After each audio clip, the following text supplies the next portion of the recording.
देखिए, आपको कल पढ़ाए थे Indian civilisation and culture by Mahatma Gandhi.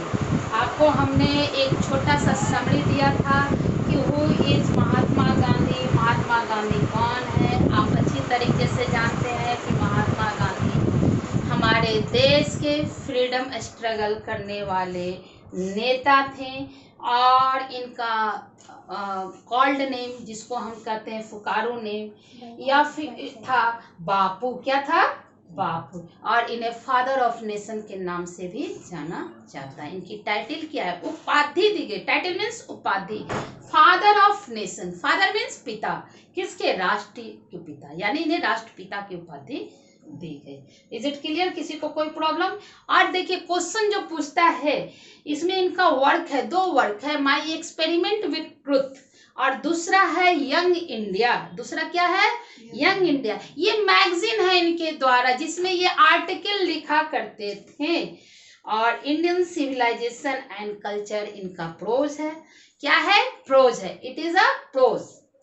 और यह आपका क्वेश्चन है। मैंने कल बताया था, बढ़िया से बताया था कि कैसे आपको इंडियन सिविलाइजेशन जो है आज तक रिमेन स्टिल नाउ मीन्स अभी तक बरकरार है Indian civilisation and culture.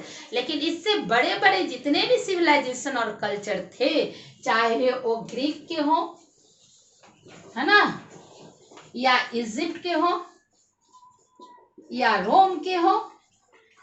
Egypt का फराओ बहुत नामी था, सम्राट था। ग्रीक का था, रोम का था, सब क्या हो गया? खत्म हो गया, समाप्त हो गया। बचा आपको जापान। और क्या बचा? चाइना। जापान क्या हो गया? वेस्टर्नाइज हो गया। क्या हो गया? वेस्टर्नाइज हो गया। जापान का क्या हो गया? उसका कल्चर वेस्टर्नाइज हो गया जापान का। और चाइना के बारे में हम कुछ नहीं कह सकते, महात्मा गांधी कहते हैं।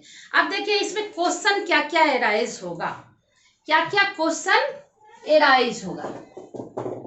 देखिए ऑब्जेक्टिव में और इसमें फर्स्ट क्वेश्चन होगा who is is WHO, who is the author of AUTHOR। author means लेखक, जो प्रोज लिखते हैं। who is the author of Indian civilization and culture। Is it clear? पहला क्वेश्चन होगा हु मीन्स कौन है, इज मीन्स है, ऑथर मीन्स लेखक। किसके लेखक? इंडियन सिविलाइजेशन एंड कल्चर के लेखक कौन है, ऑथर कौन है, राइटर कौन है? कौन होगा? महात्मा गांधी। अब इसको दूसरी टाइप से भी पूछ सकते हैं। Indian civilisation and culture has been written by. कैसे पूछ सकते हैं? इंडियन सिविलाइजेशन एंड कल्चर, ये सब बुक में भी है, टाइटल में आप देख लीजिएगा, इसलिए हम फास्ट लिख रहे हैं।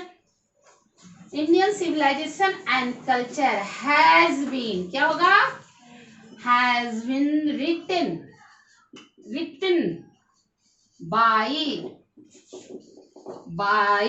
आंसर आपका 4 ऑप्शन रहेगा, उसमें एक महात्मा गांधी भी रहेगा। ABC कर करके 4 ऑप्शंस होंगे। उन चारों ऑप्शंस में आपको एक ऑप्शन करेक्ट ऑप्शन होगा। करेक्ट मीन्स सही, करेक्ट मीन्स सही, राइट आंसर होगा। उसको आपको क्या लिखना है? A या B जो भी होगा। आया समझ में? इसमें रहेगा, मान लीजिए पहले में रहेगा महात्मा गांधी, दूसरे में रहेगा जवाहरलाल नेहरू, तीसरे में रहेगा राजेंद्र प्रसाद। तो क्या होगा? पहला ए। क्या होगा? A. Is it clear? Next question आपको पूछेगा, इसमें which culture and civilisation is remain today, क्या बोलेगा, which, WHICH, which culture and civilisation, CULTURE, culture and civilisation is remain today, है ना, remain today, which culture and civilisation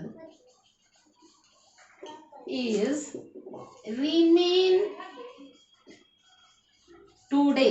कौन सा culture और सिविलाइजेशन अभी तक है बताइए, हम आपको पढ़ाए थे ना, उसमें बताए थे कि सारा पूरे वर्ल्ड के जो भी कल्चर और सिविलाइजेशन था वो क्या हो गया, वेनिस्ड हो गया, डिस्पर्स हो गया, लेकिन इंडियन सिविलाइजेशन और कल्चर जो है अभी तक है।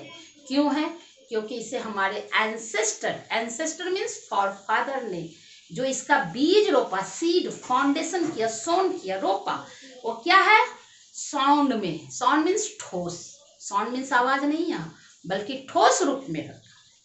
Is it clear?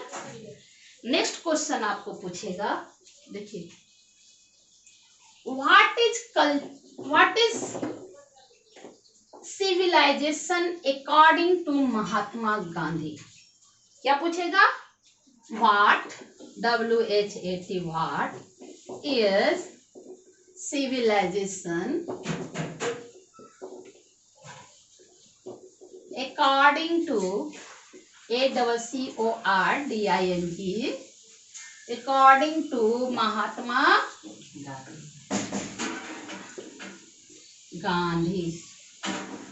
आपको पढ़ाते समय भी हम अंडरलाइन करवाए थे, देखिए पलट करके पेज नंबर 2 उसमें आपको मिलेगा, आप चले जाइए, इसमें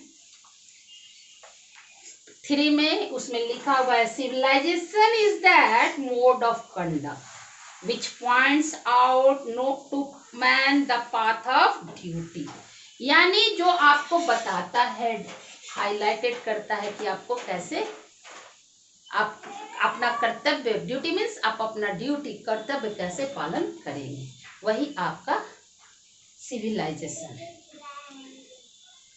और आपको नेक्स्ट आपको पूछेगा, दूसरे से क्वेश्चन पूछेगा कि which civilisation is immovable, immovable means जो गतिशील नहीं है, अगतिशील, कौन सा है, इंडियन सिविलाइजेशन।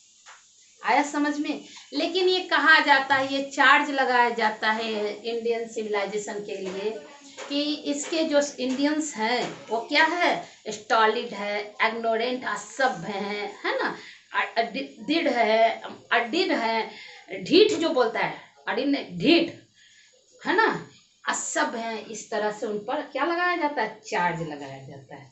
आज पर इतना ही, कल हम आपको फिर आगे पढ़ाते हुए क्वेश्चन एराइज करेंगे। Thank you.